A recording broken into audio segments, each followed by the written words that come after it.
So I try to get away from the notion of scenario planning as prediction. I think it's like this Okay. gravity well or attractor that people try Yeah, yeah, to yeah. pull toward. The way I think about this is there's sort of a spectrum here. There's a difference between risks, which are situations where you can pretty much anticipate the outcomes and maybe even start assigning probabilities to those outcomes. So, an example of this might be like playing a game of chess. Like, I'm going to win, or you're going to win, or there's going to be a draw. We might be able to assign probabilities of like who's going to win based on our skill level.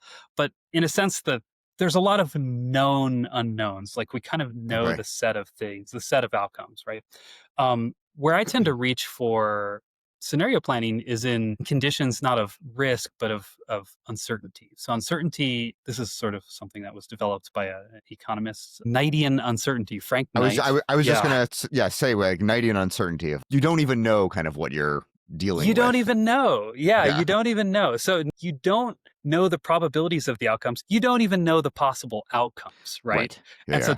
this sort of demands a different way of approaching problems. It's really tricky. And a lot of the time, I think we fool ourselves when we try to apply the tools that we would use to manage risk, like portfolio theory or maybe like forecasting, to situations that are fundamentally uncertain.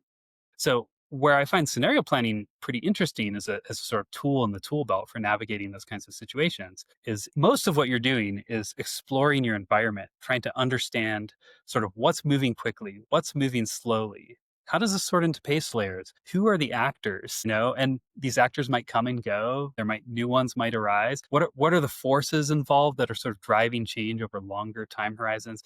And you're able to start to maybe pin down some of those unknown unknowns, make them a little more known. But there's going to be fundamentally just a lot, like a lot of unknowns, even when you can sort of pin down most of it. And that's where this wind tunneling, these wargaming or tabletop exercises come in.